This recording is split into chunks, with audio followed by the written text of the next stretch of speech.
من الشیطان الرجیم بسم اللہ الرحمن الرحیم یا ایہا الذین آمنوا لا تأکلوا اموالکم بینکم بالباطل الا ان تکون تجارتا عن تراض منکم ولا تقتلوا انفسکم ان اللہ کان بکم رحیما قال اللہ تبارک و تعالی عز وجل فی شان حبیبہ الکریم الامین ان اللہ وملائکتہ یصلون علی النبی یا ایہا الذین آمنوا صلوا علیہ وسلموا تسلیما۔ بلند آواز سے دوشی پڑھیں اللہم صلی علی سیدنا و مولانا محمد معدن الجود والکرم و آلہ وبارک وسلم۔ بلند آواز کا مطلب ہوتا ہے اونچی آواز۔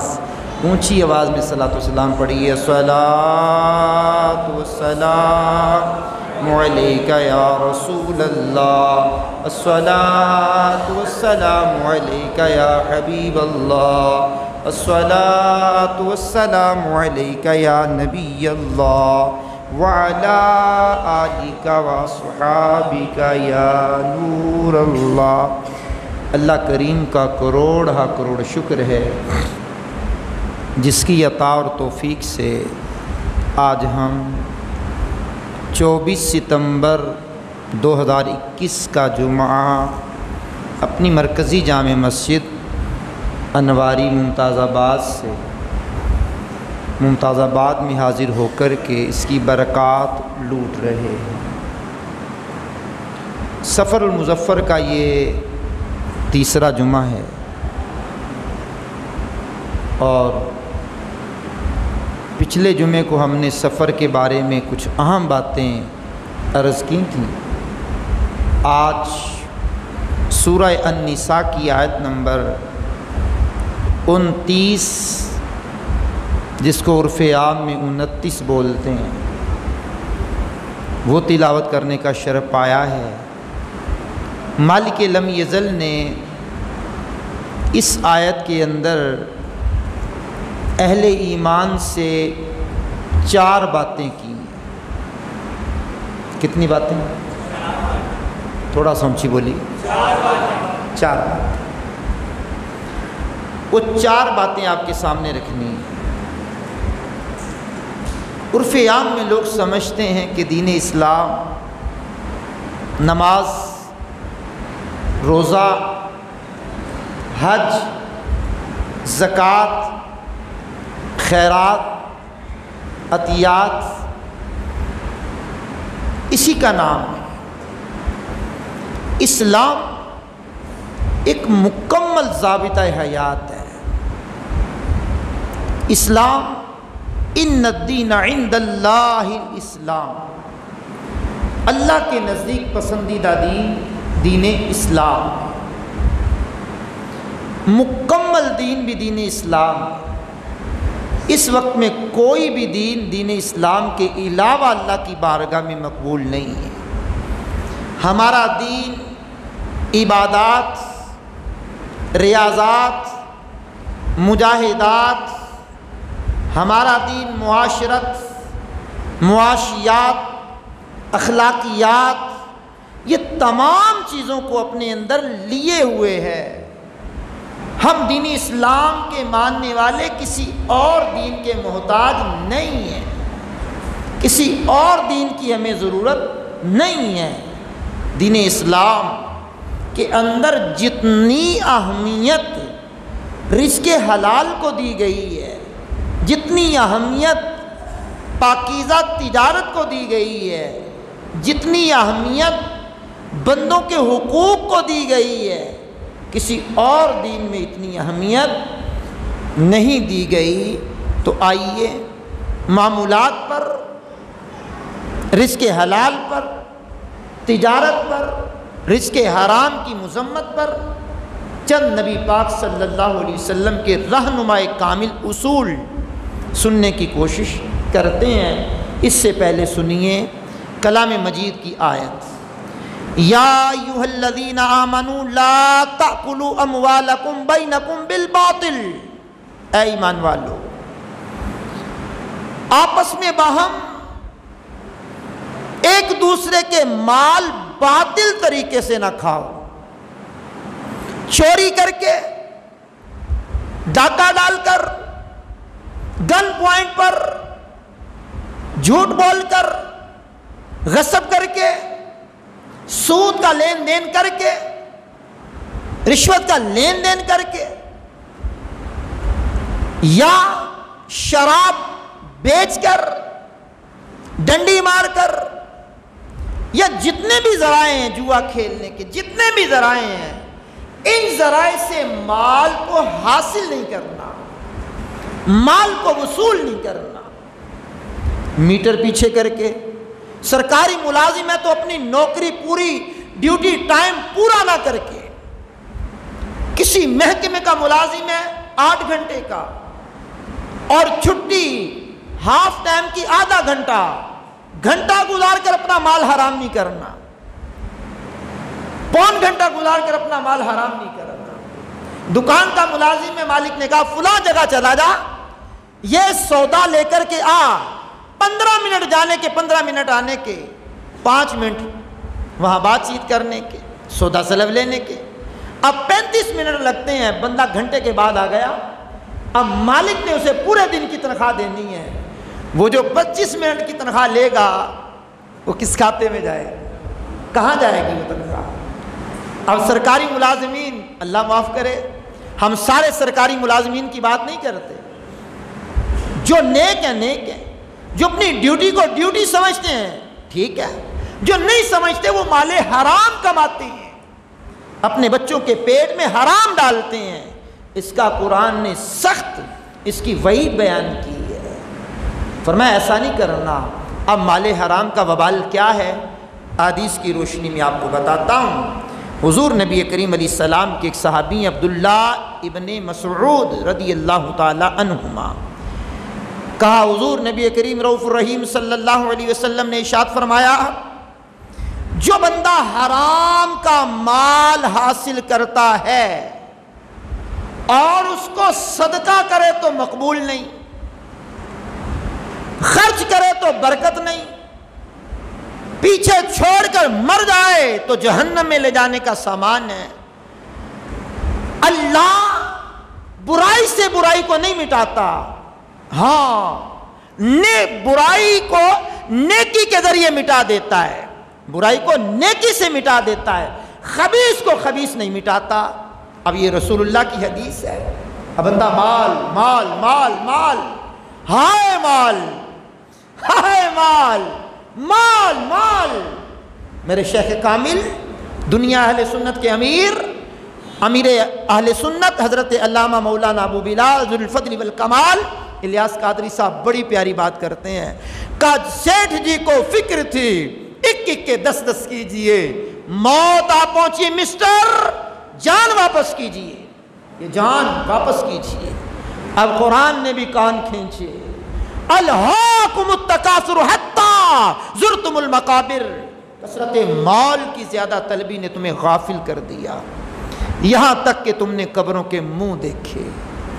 قرآن نے پھر کان کھینچے، بڑا جھنجھوڑا، الذی جمع مالا وعددا، خرابی ہے اس کے لیے جو اپنے مال کو گن گن کے رکھتا ہے تجوریوں میں، لاکرز میں۔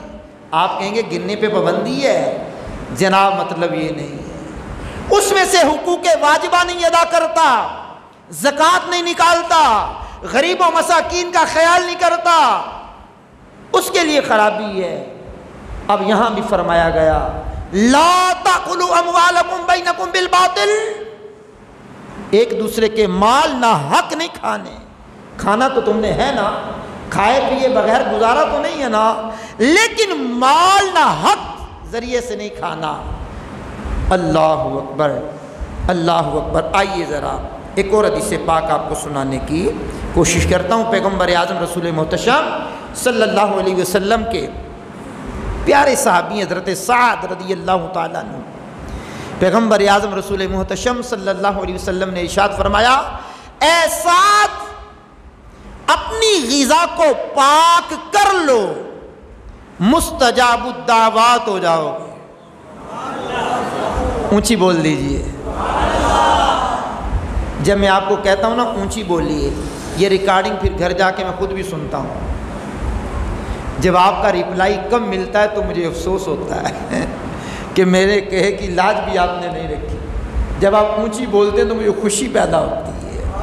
آپ ذرا اونچی بول کے میرے دل میں خوشی پیدا کیجئے۔ اب اللہ آپ کو نیکی دے، اگر نیکی کی نیت کی ہوگی تو ثواب بھی آپ کو ملے گا۔ حدیث میں ہے کہا اے سعد اپنی غذا کو پاک کر لو، مستجاب الدعوات ہو جاؤ گے۔ اگلی بات حضور نے ارشاد فرمائی، ارشاد فرمایا قسم ہے اس رب کائنات کی، قسم ہے اس اللہ پاک کی جس کے قبضہ قدرت میں محمد کی جان ہے، بندہ حرام کا لقمہ پیٹ میں ڈالتا ہے 40 دنوں تک اس کا کوئی عمل مقبول نہیں ہوتا، اور بندے کا وہ جسم جو حرام سے پلا بڑا ہے اس کے لیے آگ ہی بہتر ہے۔ اب جناب والا آج شکوہ کیا جاتا ہے میری دعا قبول نہیں ہوتی، نماز تہجد پڑھتے اتنا عرصہ ہو گیا، یہ دعا کر رہا ہوں قبول نہیں ہوتی، نماز فجر کے بعد بھی دعا کی قبول نہیں ہوتی، قرآن کی تلاوت کر کے بھی دعا کی قبول نہیں ہوتی، نوافل پڑھ کر بھی دعا کی قبول نہیں ہوتی، ظہر عصر مغرب عشاء پڑھ کر بھی دعائیں کی قبول نہیں ہوتی، صلاۃ اوابین بھی نہیں چھوڑتا دعا قبول نہیں ہوتی، صلاۃ اللیل بھی نہیں چھوڑتا دعا قبول نہیں ہوتی، میں جناب والا تحیۃ المسجد بھی پڑھتا ہوں، تحیۃ الوضو بھی پڑھتا ہوں، دعا قبول نہیں ہوتی، میں جناب والا صلاۃ التوبہ بھی پڑھتا ہوں، دعا قبول نہیں ہوتی، میں یہ وظائف کرتا ہوں وہ وظائف کرتا ہوں، دعا قبول نہیں ہوتی، فلاں جگہ جا کر بھی دعا کی دعا قبول نہیں ہوئی، میں نے جناب فلاں علامہ صاحب سے بھی دعا کروائی دعا قبول نہیں ہوئی، میں نے فلاں سے دعا کروائی دعا قبول نہیں ہوئی، میں نے فلاں پیر سے دعا کروائی دعا قبول نہیں ہوئی۔ مجھے بتایا گیا کہ جمعے کے بعد عصر کے درمیان ایک ایسا وقت ہوتا ہے دعا کرو تو قبول ہوتی ہے، وہاں بھی دعا کی تو قبول نہیں ہوئی، دو خطبوں کے درمیان بھی دل میں دعا کی جائے تو دعا قبول ہوتی ہے، میں نے دعا کی تو دعا قبول نہیں ہوئی۔ میں نے کہا میرے بھائی میرے عزیز میرے کرم فرما میرے بزرگ میرے دوست میرے عزیز، غور کیا آپ نے کہ دعا کی قبولیت کی شرط یہ ہے کہ لقمہ حلال کا ہو، لقمہ حلال کا ہو، لقمہ حلال کا ہو، لقمہ حرام کا نہ ہو، غذا حرام کی نہ ہو۔ اب غذا تو حرام کی ہے، لقمہ تو حرام کا ہے، اس سے خون تو حرام سے بنا ہوا ہے، خون کی سرکولیشن تو حرام کی ہے، اب رگو پے میں تو حرام رچا بسا ہے۔ اب کہا مولوی صاحب اپنی باتیں کیجئے، ایسی باتیں نہ کیجئے۔ میں نے کہا یہی تو باتیں کرنے والی ہیں، یہی تو باتیں کرنے والی ہیں، اور یہ باتیں سناتے ہوئے کئی سال ہو گئے مجھے اس طرح کی باتیں کرتے ہوئے۔ ہماری مسجد کے نمازی ہیں ایک حاجی صاحب، مجھے ایک دن کہنے لگے کبھی کبھار آپ بڑی سخت گفتگو کرتے ہیں بڑا مزہ آتا ہے۔ میں نے کہا واہ بھائی واہ کمال کی بات ہے، آپ کو سخت گفتگو کا بھی مزہ آتا ہے؟ سبحان اللہ۔ میں نے کہا ہمارا مزاج ہی ایسا ہے۔ اللہ اکبر۔ سنیے ذرا توجہ دیجئے، ایک اور حدیث پاک آپ کو سنانا چاہوں گا۔ راوی ہیں حضرت ابو ہریرہ رضی اللہ تعالی عنہ، بیان کرتے ہیں پاک پیغمبر علیہ السلام نے ارشاد فرمایا ایک شخص بڑا لمبا سفر کرتا ہے، اس کے بال پرا گندا، جسم اس کا گرد آلود غبار آلود، مٹی سے اس کا جسم اٹا ہوا ہے، لباس میلا کچیلا ہے، اور وہ اللہ کی بارگاہ میں ہاتھ اٹھا کر کہتا ہے یا رب یا رب یا رب۔ پیغمبر اعظم صلی اللہ علیہ وسلم نے ارشاد فرمایا حالانکہ اس کا کھانا حرام، پینا حرام، لباس حرام، غذا حرام، بتاؤ اس کی دعا قبول کیسے ہو؟ اللہ اکبر۔ لمبا سفر کرنے والا، بہت لمبا سفر کرنے والا، دور دراز پہ مقام پہ جا کر کے دعا کرنے والا، لیکن اس کی دعا بھی قبول نہیں ہو رہی. کیوں؟ کھانا حرام، پینا حرام، غذا حرام، لباس حرام. تو فرمایا گیا نہ حق مال نہیں کھانا ایک دوسرے کا، کھانا تو ہے، نہ حق نہیں کھانا. نہ حق کھاؤ گے تو دعائیں قبول بھی نہیں ہوں گی. آئیے پیغمبر اعظم رسول محتشم شاہ آدم و بنی آدم رسول مکرم علیہ السلام کی حدیث سناؤ تاجروں کے حوالے سے.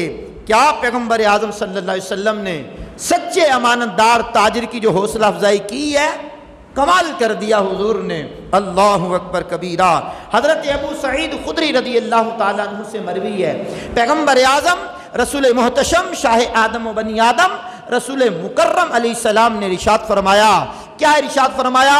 بڑی کمال کی حدیث ہے تجارت کرنے والوں کے لیے، تاجروں کے لیے. اللہ کا ذکر کر لینا، حدیث سن کے بڑا مزہ آئے گا.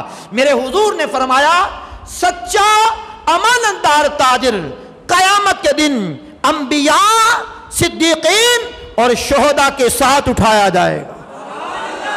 کیا بات، کیا بات، کیا بات ہے، کیا بات ہے سچے تاجر کی، کیا بات ہے امانت دار تاجر کی، کیا بات ہے سچی تجارت کرنے والے کی.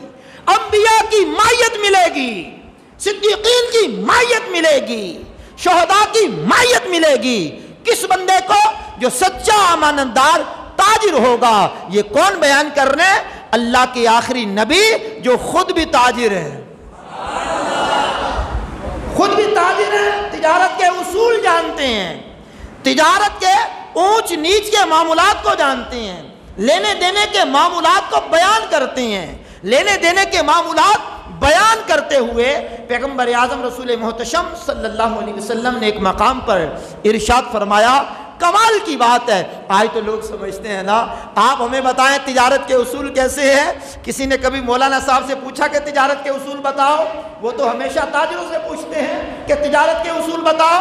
وہ تو ہمیشہ تیز ترار غلط کام کرنے والے، تجارت سے ڈنڈیاں مارنے والے، غلط سودا بیچنے والے تاجروں کے پاس جا کر کے بتائیں، پوچھیں گے بتاؤ ہمیں کہ مال کس طرح بڑھتا ہے، مال کس طرح بڑھتا ہے. کبھی ہمارے پاس آؤ تو ہم قرآن بتائیں، ہمارے پاس آؤ تو ہم حدیث بتائیں تمہیں کہ تجارت کیسی کرنی ہے. اور پھر وہ کامیاب تجارت کرنے کے بعد اگر نفع نہ حاصل ہو تو پھر الگ بات ہے. نفع حاصل ہوگا، نفع ضرور ملے گا، لیکن اگر قرآن اور حدیث کے اصولوں کو سامنے رکھ کے تجارت کرو گے تو اللہ بڑی برکت عطا فرمائے گا. حدیث پاک سنیے، پیغمبر اعظم علیہ السلام کے ایک صحابی ہیں معاذ بن جبل رضی اللہ تعالی عنہ، بیان کرتے ہیں اللہ کے آخری نبی علیہ السلام نے ارشاد فرمایا پاکیزہ کمائی ان تاجروں کی جو بات کرتے وقت، گفتگو کرتے وقت جھوٹ نہ بول لیں. آپ تو اونچی بولیں، اونچی بولیں مگر سبحان اللہ کی بولی بولیں. اللہ نمبر 1. نمبر 2 فرمایا وعدہ کریں تو وعدہ خلافی نہ کریں. یہ تجارت کے اصول بتائے حضور نے. نمبر 3 جب کسی کی امانت اپنے پاس رکھی جائے تو خیانت نہ کریں. چوتھی بات حضور نے بتائی، فرمایا جب بیچیں اپنی چیز کو بے جا اس کی تعریف نہ کریں. گھٹیا مال کی تعریف کر کر کے بڑھیا بنا کر بیچنے والا بندہ غور کرے. کہا جب چیز بیچے تو بے جا اس کی تعریف نہ کریں. نمبر 5 جب چیز خریدے تو بے جا اس کی مذمت بیان نہ کریں. تیرا مال تو گھٹیا ہے، تیرا مال تو کسی کام کا نہیں ہے. اب مطلب یہ ہوتا ہے اس کو اپنے باتوں میں اس کو پھنسا کر سستے داموں لے لوں گا اور مہنگے داموں بیچ دوں گا. تو حضور نے پہلے ہی اصول بیان کر دیا، اس کی مذمت بیان نہ کریں. اللہ اکبر. چھٹی بات حضور نے ارشاد فرمائی، فرمایا بات یہ ہے کہ جب کسی کو دینا ہو اس کو ٹال مٹول نہ کریں، پسو پیش نہ کریں. دے دوں گا، مل جائے گا، میں بھاگا جا رہا ہوں، دکان چھوڑ کر جا رہا ہوں، میری اپنی دکان ہے، اپنا گھر ہے، کرائے کا بندہ ہوں، کرائے کا مکان ہے، محلے دار ہوں، مارکیٹ میں بیٹھا ہوا اتنا عرصہ ہو گیا، بھاگے جا رہا ہوں.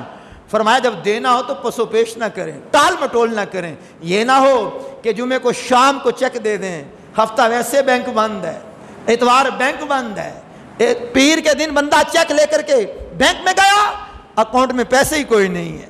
تو فرمایا نا، جب دینا ہو تو پسو پیش نہ کریں۔ چھٹا اصول، ساتواں اصول بھی حضور نے کمال کا بیان کیا، کمال کا بیان کیا۔ فرمایا جب کسی سے لینا ہو تو تنگی نہ کریں۔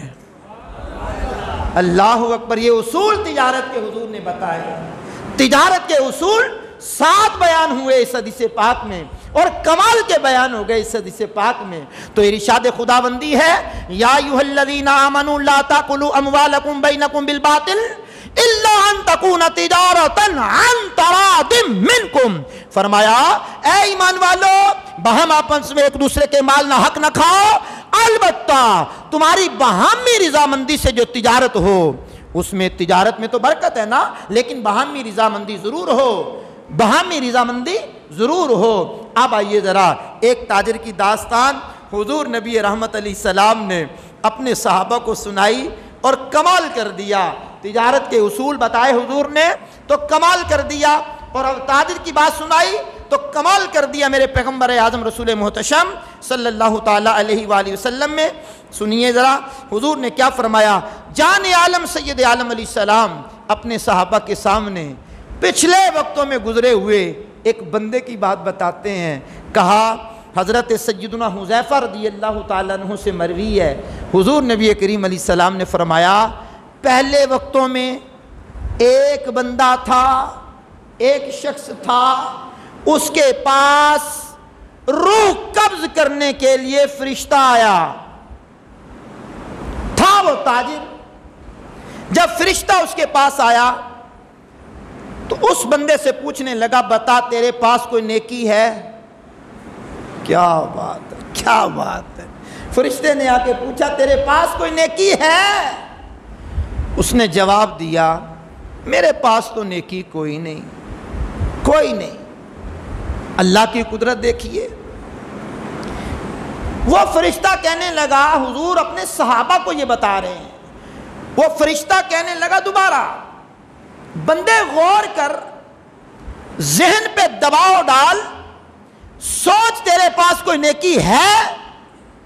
اب اس نے ذہن پہ زور ڈالا، سوچا، اور سوچ کر کہنے لگا، فرشتے مجھے یاد آیا، ایک نیکی ہے۔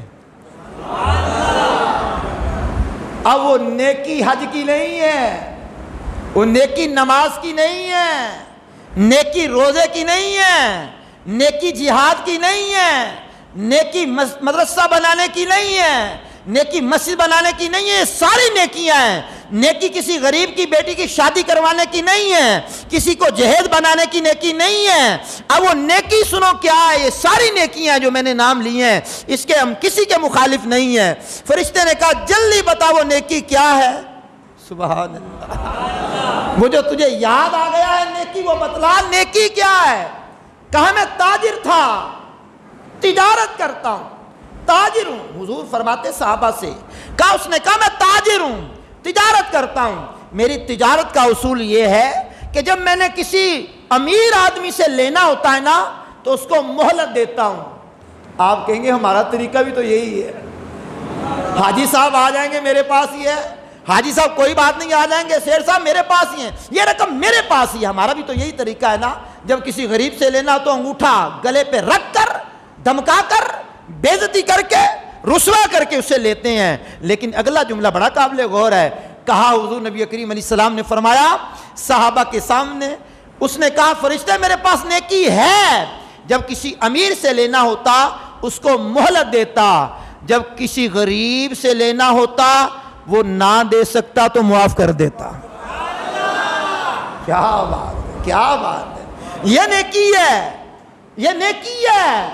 اب بندہ دینا تو ہے، اس نے قرضہ وہ دے نہیں سکتا، کرائے کا اس کا مکان ہے، کرائے کی اس کی دکان ہے، کاروبار میں لاس ہو گیا، پارٹیاں اس کے گریبان کو پکڑ رہی ہیں۔ میں نے کہا بھائی تھوڑی نرمی کر لو، مسلمان ہے، دے دے گا، دے دے گا، جب ہوں گے دے دے گا۔ لڑائی سے پیسہ تو نہیں ملتا، لڑائی سے رقم تو نہیں ملتی، لڑائی سے تھانہ کچہری یہی ہوتے ہیں نا۔ تو اس نے اصول بتایا اپنا، نیکی بتائی اپنی کہ فرشتے میرا یہ کام تھا، امیر کو مہلت دیتا، غریب کو معاف کر دیتا۔ مالک یہ بندہ تیرے بندوں سے درگزر کرتا تھا، مالک کائنات نے فرشتے سے فرمایا جلدی کر، یہ میرے بندوں سے درگزر کرتا، ہم نے بھی درگزر کر لیا۔ فرشتوں تم بھی درگزر کر لو، اس سے تم بھی درگزر کرو، یہ بندوں پہ مہربان تھا، کرو مہربانی تم اہل زمین پر، خدا مہربان ہوگا عرش بری پر۔ تو یہ تجارت کے اصول جانے عالم سید عالم علیہ السلام نے بتائے۔ ہمارا دین کوئی لنگڑا لولا تھوڑی ہے، ہمارا دین کوئی نامکمل دین تھوڑی ہے، ہمارا دین مکمل دین ہے، اکمل دین ہے، کامل دین ہے۔ ہمارے دین میں رہتے ہوئے بندے کو کسی اور دین کی ضرورت نہیں ہے۔ پیدائش سے لے کر جوان ہونے تک، وفات تک، قبر تک، محشر تک، جنت یا جہنم تک، سارے معاملات تو ہمارے دین نے بیان کیے ہیں، اور پیچھے کیا چھوڑا ہے؟ بس کمی اتنی ہے، ہم دین کے ماننے والوں کے پاس نہیں بیٹھتے، دین کے ماننے والوں سے سنتے نہیں ہیں، دین کی باتیں سننے کے لیے تیار نہیں ہوتے، دین کی گفتگو سننے کے لیے ٹائم نہیں نکالتے۔ ٹائم بھی نکالنا چاہیے، توجہ بھی کرنی چاہیے، اور جو بندہ جو کام کرتا اس کے اصول بھی اس کو سیکھنے چاہیے۔ کلام مجید نے سورہ النساء کی آیت نمبر 29 کے اندر 4 باتیں بیان کی تھیں، 2 باتیں بیان ہو گئیں، 2 کا ترجمہ سن لیجئے۔ وَلَا تَقْتُلُوا أَنفُسَكُمْ، فرمایا اپنی جانوں کو ناحق قتل نہ کرو۔ کسی کو قتل کرو گے وہ جواباً آپ کو بھی قتل کیا جائے گا، یہ بھی اپنے آپ کو قتل کرنا۔ خودکشی، یہ بھی اپنے آپ کو قتل کرنا۔ گولی مار کے بندہ مر گیا، قرضہ اتنا چڑھ گیا مر گیا، یہ بھی اپنے آپ کو قتل کرنا ہے۔ قرآن نے کہا نہیں، پہاڑ پہ چڑھا مر گیا، قرآن کا حدیث میں کہا نہیں، یہ بھی قتل ہے، قرآن نے کہا قتل ہے۔ زہر کھائی مر گیا، ریلوے لائن پہ لیٹا گاڑی نے کچل دیا، اپنے آپ کو قتل کرنا ہے۔ فرمایا نہیں، نہ حق اپنی جانوں کو قتل نہ کرو۔ ان اللہ کان بکم رحیما، بڑے خوبصورت لفظ اور بیان ختم۔ فرمایا شک نہ کرنا، بے شک اللہ تم پر مہربان ہے۔ اس کی مہربانیوں کو دیکھو کتنی اس کی مہربانیاں ہیں۔ تو آج ہمارا موضوع یہ رہا، تجارت کے فضائل، رزق حلال کے فضائل، حرام کے وبال، اور انشاءاللہ آئندہ جمعہ ہمارا سیدی اعلیٰ حضرت عظیم البرکت عظیم المرتبت الشاہ امام محمد رضا خان فاضل بریلوی رحمۃ اللہ تعالی علیہ کا عرس مقدس کے حوالے سے انشاءاللہ بیان آپ کے سامنے کریں گے۔ آپ کی ذات کا کوئی پہلو انشاءاللہ بیان کرنے کی کوشش کریں گے۔